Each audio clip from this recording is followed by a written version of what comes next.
Bon, eh ben, ce que je vais montrer ici, c'est ce que j'ai reçu aujourd'hui. C'est un super Family Computer, ou Famicom pour être plus court, qui est le NES japonais. Très belle condition, toute blanche. Super belle manette. Ce qui est plate, c'est qu'ils sont intégrés, fait que tu peux pas les changer facilement. Et ce qui est le fun aussi, c'est que puisque c'est supposé être juste RF, ben le mien, il vient modé en composite. Ce qui fait que c'est beaucoup plus facile à utiliser et meilleure qualité vidéo et son. Et j'avais acheté en même temps super un Famicom Disk System qui est le add-on pour jouer des jeux qui ont sorti à partir de 86 sur disquette. C'est comme des disquettes assez propriétaires.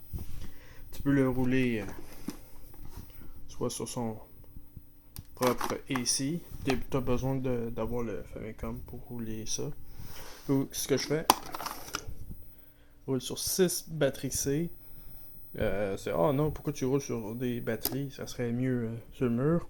Ben, selon le monde qui ont fait des tests, ça dure assez longtemps parce que il consomme de l'énergie seulement quand il load les disquettes.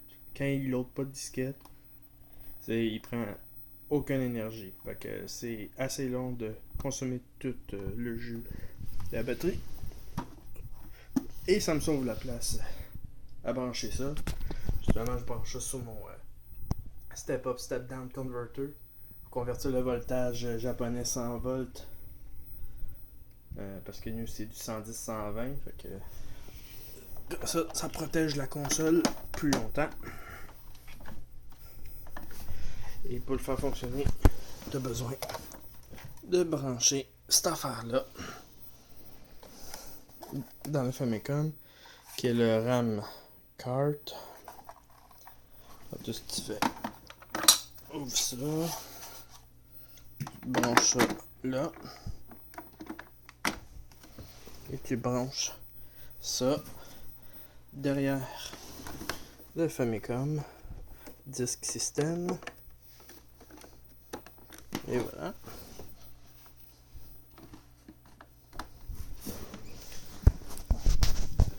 Et ça fait une belle pièce. Et quand tu l'allumes,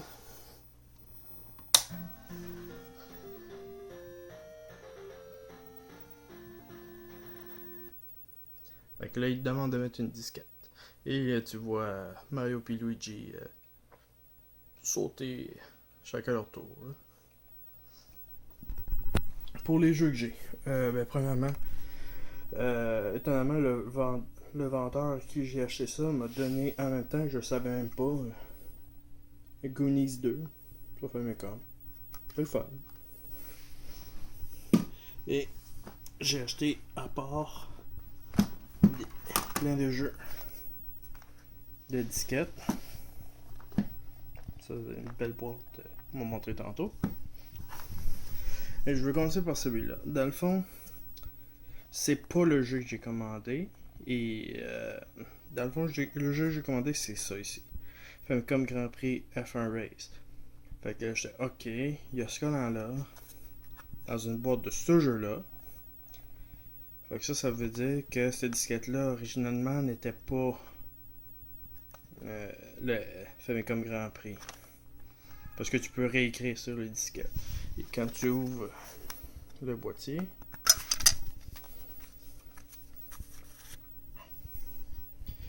tu vois ça de côté-là. Ils peuvent tout être lire de deux côtés. Alors, moi j'ai voulu voir de l'autre côté. Et, whoops. C'est le côté B de Castlevania 2. Fait que ça, c'est assez drôle. Fait que ça veut dire que cette disquette-là a déjà été ce jeu-là. Après, il y a été sûrement le Castlevania 2. Et après, il y a été le F1 Race. Mais quand je l'ai mis dans la console, ce n'est même pas aucun de ces jeux-là. C'est encore un autre jeu que lui, on n'a aucun indice. Fait que tu mets le disquette dedans. Il va loader.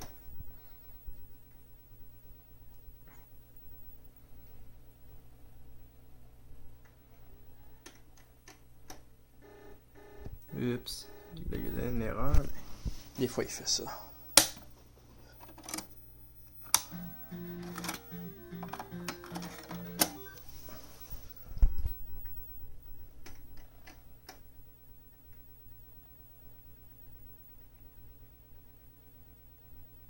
Et voilà, ça fonctionne. Des fois, c'est soit la disquette qui a des problèmes, ou sinon, je crois que ça serait peut-être la tête du lecteur de disquette qui est peut-être sale. Faudrait que je la nettoie. Et bien, le jeu, c'est, de ce que j'ai vu, Sylviana. Ouais, quelque chose comme ça. Qui est dans le fond un RPG. Ouais, tu prends la manette.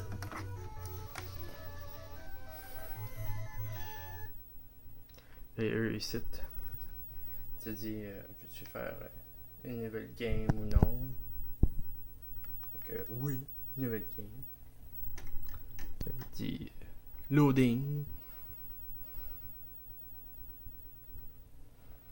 Après là, il dit ici de mettre le côté B de la disquette. Ok, on sort ça.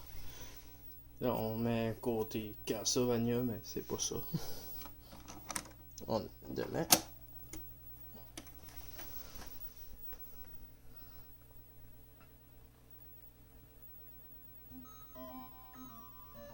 Et c'est ce jeu-là. Ce que je te tenais, c'est que ce jeu-là me fait penser beaucoup à Ease, dans le fond. Et moi, je suis un grand fan de Ease, fait que moi, je suis heureux.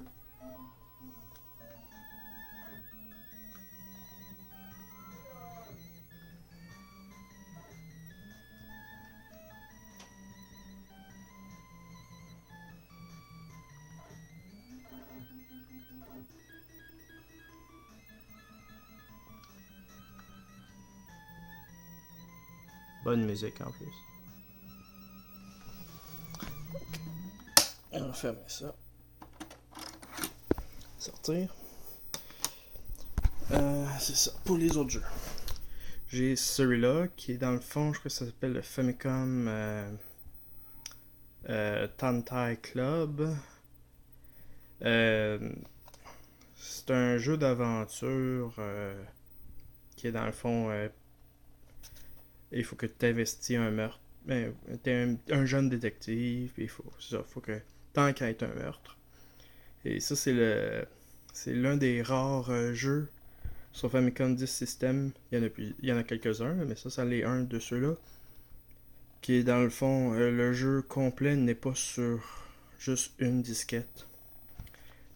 On le voit pas vraiment, même que c'est écrit en japonais, là, mais ici, c'est écrit Part 1 dans le fond. Et en plus, les deux n'étaient même pas sortis en même temps. Je crois que ça a pris juste un mois de délai. Fait que t'as fini celle-là, attends un mois, puis le Part 2 va sortir. C'est super style. Chaque jeu d'habitude vient dans une belle boîte comme ça, qu'elles sont complets.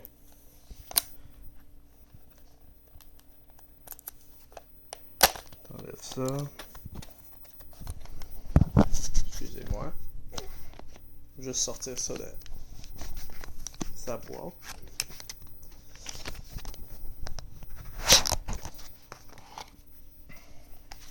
Et voilà. Fait que ça vient toujours avec un beau manuel.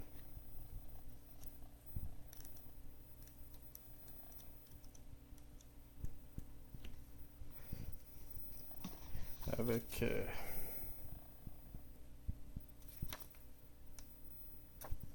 l'affaire de branchage au mur. Bien sûr, le jeu. Malheureusement, dans tout ce que j'ai eu dans ma commande, c'est le seul qui n'est pas fonctionnel. Quand je le mets,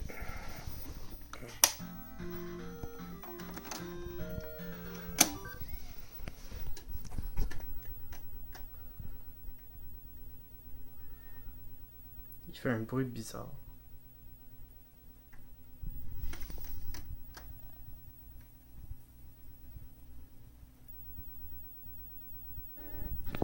Et voilà. Donne une erreur. J'ai regardé les erreurs, c'est vraiment un problème avec le disque en tant que tel, c'est pas le lecteur. Fait que, ouais. Dans le fond, la disquette est juste pas bonne. Je l'ai nettoyé, mais je crois que c'est vraiment. C'est même. Ça a l'air vraiment d'être juste mort. C'est plate, mais. Il fallait s'y attendre. On va mettre ça à côté. Les autres jeux que j'ai eu. C'est un jeu assez simple. Exciting Baseball, dans le fond, pour Konami. Un petit jeu de baseball. Pas coûté cher, puis pas payé. Ça là, c'est un maudit bon. Ça s'appelle Crackout. Par Konami, c'est vraiment un jeu à la Arkanoid, dans le fond. Et puis, il y a Dead Zone par Sunsoft, qui est encore un peu comme Famicom Tontai, qui est un jeu d'aventure. Fait que dans le fond, c'est comme tu vois la first person, puis il faut que tu fasses les commandes en japonais. Je l'ai pris, c'était vraiment pas cher, puis j'aimais bien la pochette. Puis finalement, ce jeu-là, c'est étonnamment. Cette compagnie-là, Wavejack, ont décidé de mettre leur jeu dans une boîte comme ça. Moi, j'appelle ça la boîte Jelly Bean. Le Jelly Bean Box. Ça ressemble à ça de loin. Et quand tu l'ouvres, tu as, premièrement, un beau gros manuel.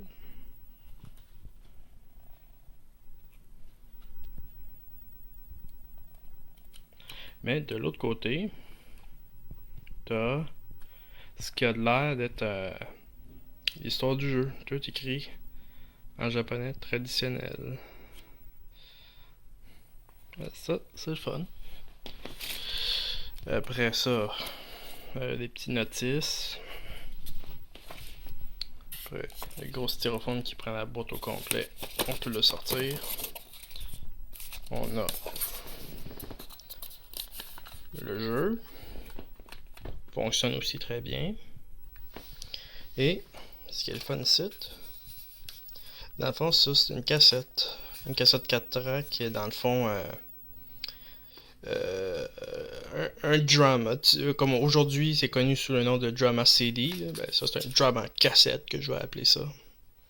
Dans le fond, je crois que c'est ça, c'est à peu près comme un épisode ou deux de l'émission qui existait dans le temps Galaxy DC, mais sur cassette.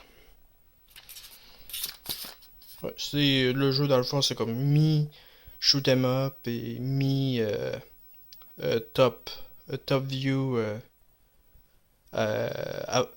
action top view scrolling, un peu comme à la Legend of Zelda, puis que tu te promènes. Puis quand tu as fini la place, ben tu retournes dans ton vaisseau, puis tu tires encore, puis tu trouves d'autres places.